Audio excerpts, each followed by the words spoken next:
ایک گاؤں میں دو بھائی رہتے تھے، احمد اور بلال۔ احمد بڑا بھائی تھا اور ہمیشہ اپنے چھوٹے بھائی بلال کا خیال رکھتا تھا۔ بلال ضدی مگر دل کا صاف لڑکا تھا۔ دونوں کھیتوں میں اپنے والد کے ساتھ کام کرتے تھے۔ احمد محنتی اور صابر تھا۔ وہ ہمیشہ اپنے والد کی بات مانتا اور دوسروں کی مدد کرتا۔ بلال اکثر شرارتیں کرتا مگر احمد اسے پیار سے سمجھاتا۔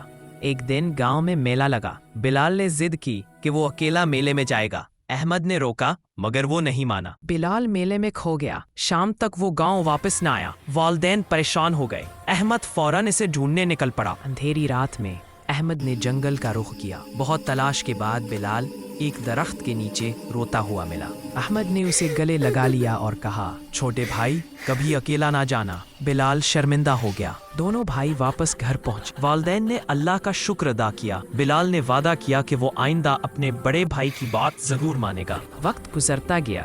بلال بڑا ہوا اور احمد کی بہت عزت کرنے لگا۔ اس کہانی نے سب کو سکھایا کہ بڑا بھائی ماں باپ کی طرح ہوتا ہے۔ اس کی عزت کرنا فرض ہے۔